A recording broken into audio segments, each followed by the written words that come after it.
Good day, ladies and gentlemen. My name is Akile Ngwenya, and I'm coming to you from Isambulo TV Africa, as today we are going to be introducing our first feature for the month with the Central Entrepreneurship Thursdays, as we're going to be profiling Black-owned businesses at the Pretoria CBD Central Towers, as we're going to be talking to several people. One of our first guests is going to be DivexEduTrainCon Consulting and Contracting, as they're going to be bringing us into what they have been doing in their business, as it's been operating for quite some time now. They are going to be focusing on college and education as well as university tutorials, as the business strictly focuses on science and engineering. Without further ado, I'm going to introduce our host for this interview, Ms. Refilwe Nkwana. Take it away.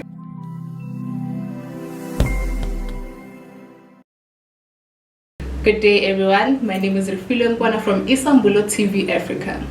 I'll be your new host for the Central Entrepreneurship Thursdays segments. Today we will be profiling DivexEduTrainCon. Let's get to it.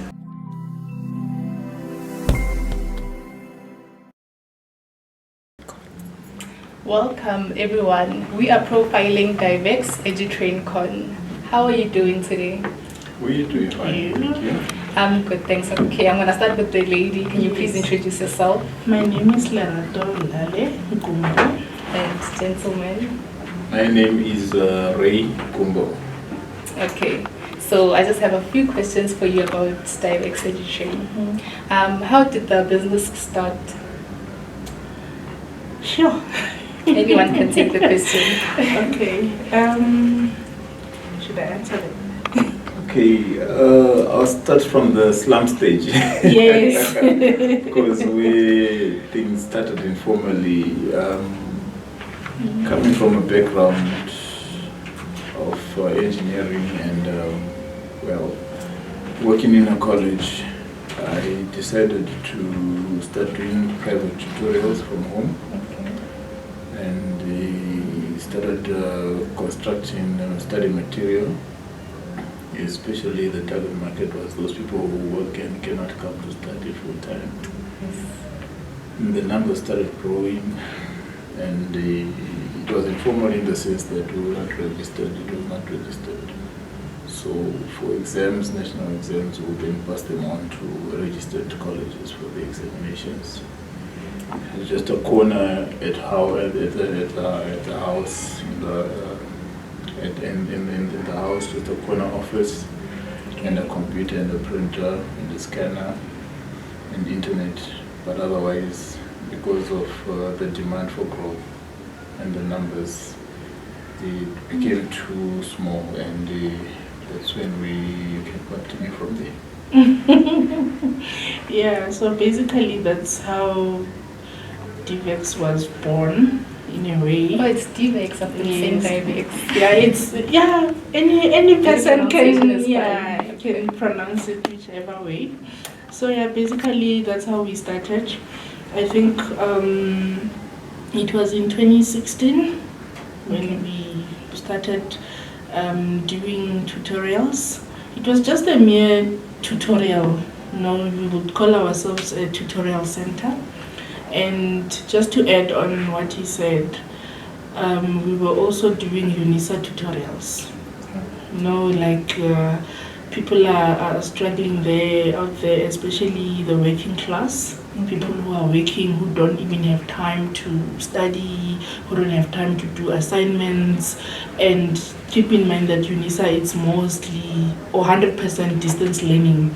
People don't have any tutor in front of them to teach them, whether it's engineering physics, whether it's engineering maths, whether it's medical related modules, So with our background, that's how we managed to combine our educational background.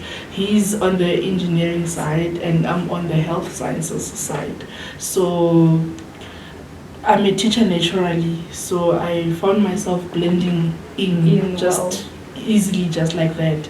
Yeah, and at the end of the day, we just realized that it's necessary for us to start formalizing. You register a company and then you start moving away from sister colleges or or examination centers, and you look into formalizing yourself as a business, formalizing yourself as a school, as a college. So yeah, that's how we started. Okay. I also wanted to ask, you said that you were inspired by your work of place at that time to start maybe the tutoring or the college. Yeah. Yes. So how do you protect your ideas? Well, our first raw draft of a business plan, sort of, or what can I say, business model, was in 2012. And from 2012 it was just archived until 2016. Yes, I made sure that I kept that one copy with myself. Yes, and then when we started putting flesh onto it,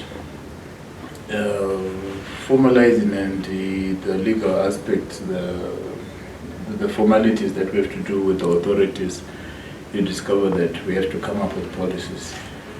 It's a requirement that you have to produce policies.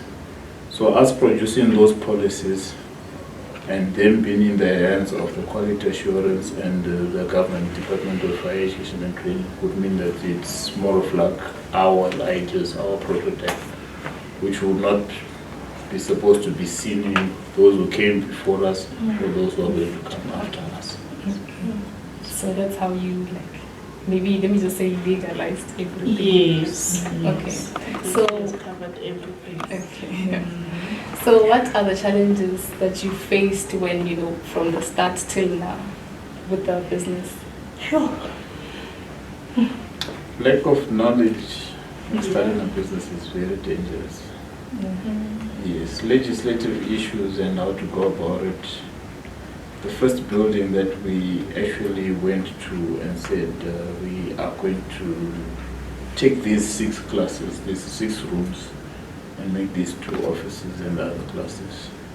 When the authorities like occupational health and safety came, they failed the place. So it was lack of knowledge of not trying to find out about the place, and we had used quite a lot of money in rentals waiting for the authorities to come and assess and say, this is a good learning place for the kids. So that was the loss. We had to leave the place and move to the building next door, Central House. And knowing that it's central, it's city property already is covered concerning occupational health and safety. So that was one of the biggest mistakes we made. And we lost a lot of money in rentals, in maintaining the place while there was no activity, because we're not allowed to operate without licensing, accreditation, and registration. Okay. What are the future plans for the business? For DivexEduTrainCon? Future, I always say the future is FET. We want to expand in a sense that we want to acquire more accreditations where CETA is concerned. We want to get more accreditations, we want to expand, because Divex, I feel like for the past few years, ever since we've started we've only been focusing on education, you understand? Whereby if you look at our name, we don't only do education, you understand? So DivexEduTrainCon, basically what EduTrainCon means is that education, training, consulting and contracting. So there's a lot of divisions in one, you understand? So the plan is that we want to expand, definitely. We want to focus on other areas of the business, and we feel like this one is now off the ground. It has taken off, as much as there were a lot of challenges that we met. But then we've managed to survive. So I feel like now we are at the stage that we need to also put more development into the future of consulting and contracting. Contracting in the sense that there's a lot of engineering projects that we are supposed to be doing, you understand? And he's an engineering person. That's where he fits in. He's supposed to be utilizing what he is actually, what can I say? What you learned, what he's qualified for. You understand? So yeah, that's the future. That's what we are planning for the future. Yes. Okay, by expanding, you mean that you just want to do other things in that company. So yes. what I think is that, okay, do you also think of maybe like having other branches, or do you already have like other branches in different Definitely, that one goes without saying. We need to spread. You know, people need to know about us, and why us? Why should they come to us and not go to the other college? What makes us so special? You understand? What I can say is that we don't assume prerequisite knowledge. We go as far as basic concept and it's a cycle. You understand? We go into basics. 1 + 1 is 2. We cannot assume that a person is a student, has matriculated, therefore he knows everything in terms of conceptualizing, understand? So we go into basics, we go into concepts, and then we impartation, we impart the knowledge, and then we repeat the cycle. Why us? Again, we don't let go of our students, especially when they are done with their theoretical part, you understand? So there are some requirements legislatively whereby they need to do practicals.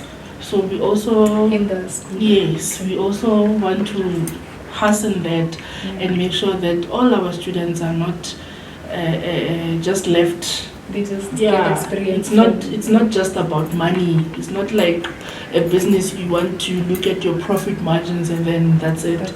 We go an extra mile in terms of having memorandum of understanding with different companies whereby they can get absorbed, learnerships and stuff like that. So yeah, that's we do plan on expanding KZN. We have started. We are still looking for because the thing about FET, when you look at FET and the government, it's not an individual or a standalone qualification. You understand? There's government involved, there's legislation involved, and there are rules and regulations that you need to be in line with. So yeah, the first thing is that you need to have a place and you need to maintain the place until they come. So and with the practicals, I didn't really understand it properly. So they do their practicals before they graduate? Yes, it's a requirement whereby other institutions, it's not a force, it's not by right that a college should provide that. You understand? It's not a thing that happens everywhere, but we try our best. Like, excuse me, currently we have education students, they're doing a national diploma. So they've sort of like finished with the course. But we have placed them. We have organized placement for them. They are placed now in a daycare center, in schools. You understand? Effortlessly, they just go in, and some of them, they end up being absorbed by those companies or those schools, etc. So we try. So in general, not just focusing on DivexEduTrainCon, but in general, how would you advise, let's say me, I want to start my own business. So how would you advise me on like entrepreneurship?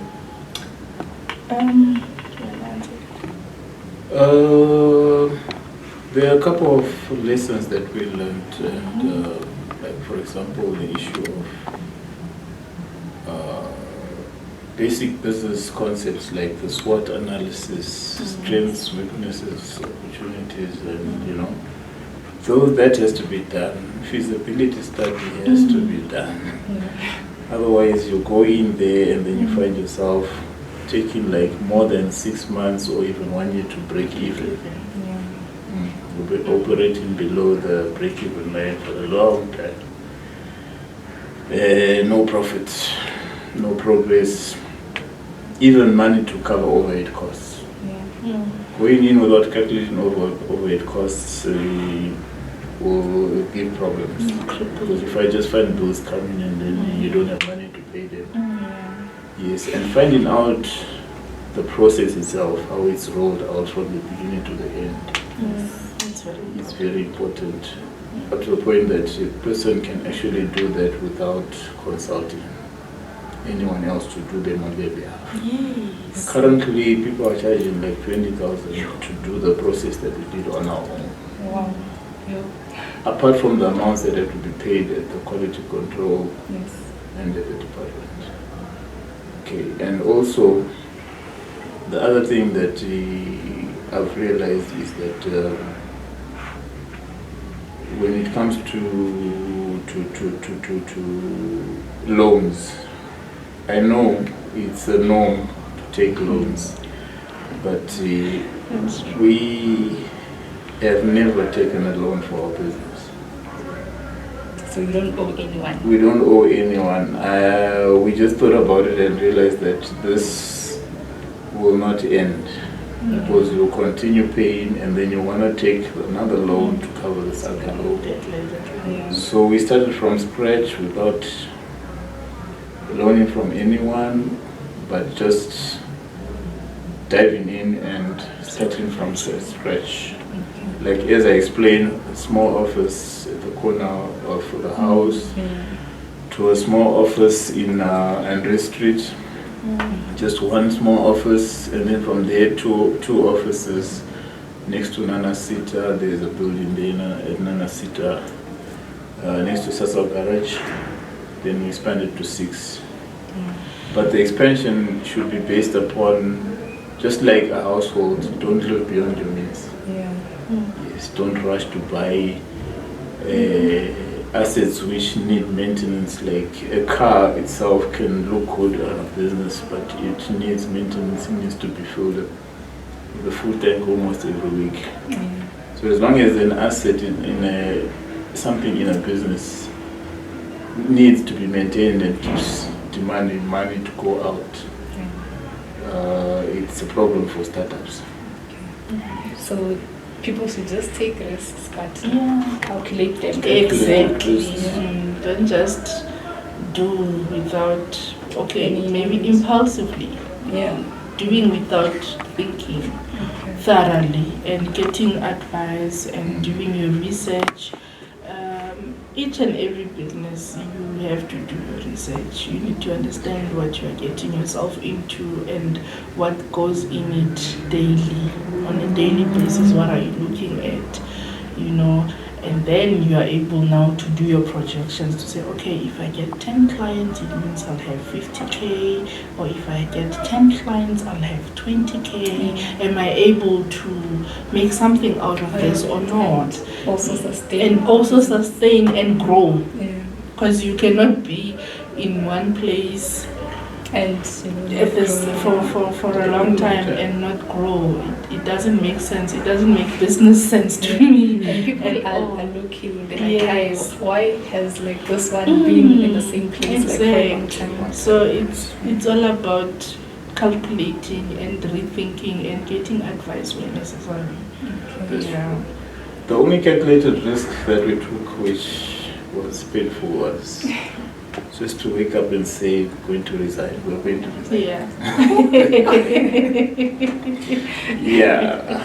And you really didn't think about it, you're like resigning now. and starting. Yes. So it was quite hectic and scary, but and here you are now. Lastly, just to add to advise promising entrepreneurs or young people who want to go into business, start. Anytime. I will just say start. Just start. With what you have. Start with what you have and then take it from there. If you have this fear, if people allow this, because the fear will always be there, but if there's this idea which is keeping you awake at night, you can't sleep because you're thinking about this business. I want to start this, I want to start selling, I want to start small. If it means you have to start with one bowl, do one bowl and then take it from there. If it means starting with one office or subletting even.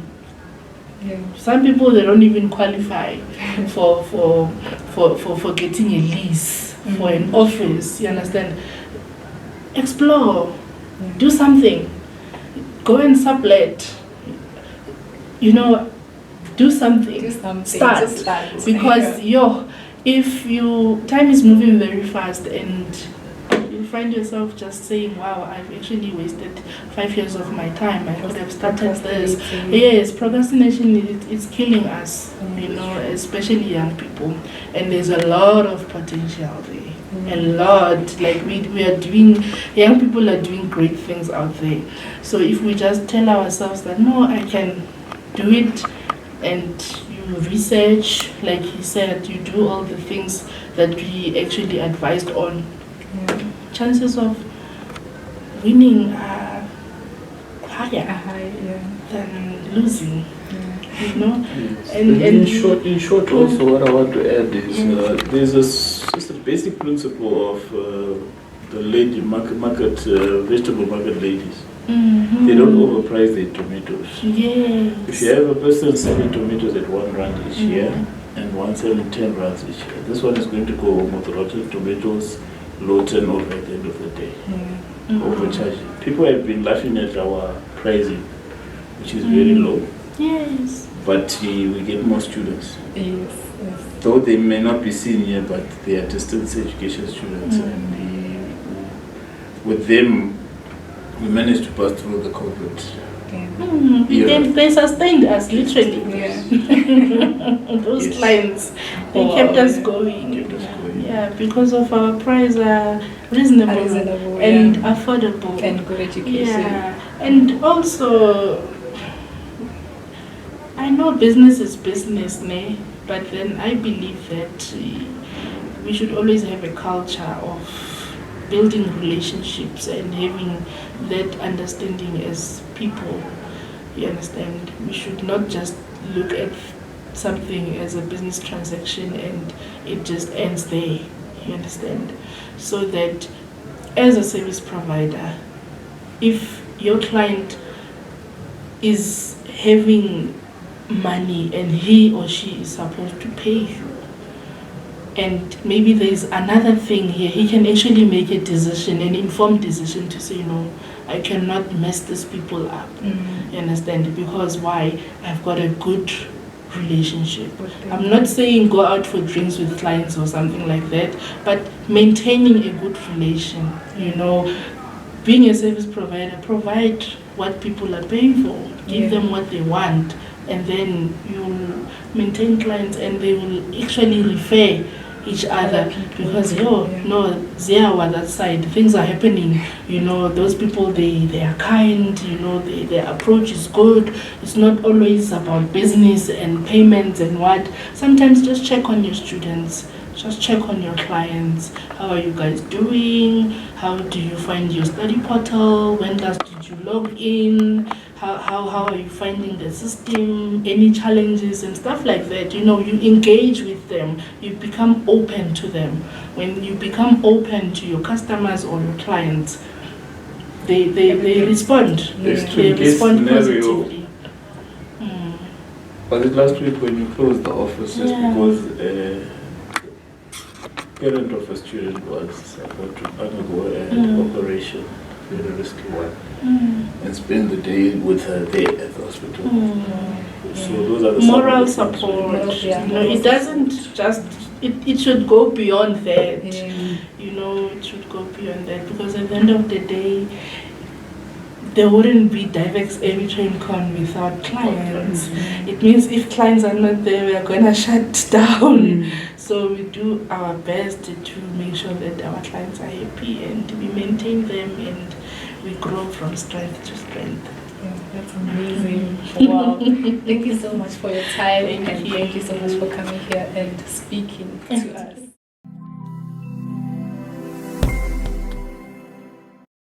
Where can we find you? Like on social media and your like your landline? We are there on all the socials. On Facebook, we have it's DivexEduTrainCon, FET College, And that's where we are found. And then also on Insta, we are there, Divex_EduTrainCon. Well, also there is a website which we have www.DivexEduTrainCon.co.za, and two landlines. The first one is 012 752 6533. Then the second one is 012 881 3677. then where can people find you like physically your office number? I mean your office address. Sorry. Yes, office address is, people are getting lost, I don't know why. But I think the first thing to mention concerning location is the street address, 286 Pretoria Street. That's the starting point. And then when they get there, they look for Central Towers, look for security area, and after security area, and they ask for 5th floor. And we are found in 516 and 510, 5th floor. In Pretoria Central. That was DivexEduTrainCon.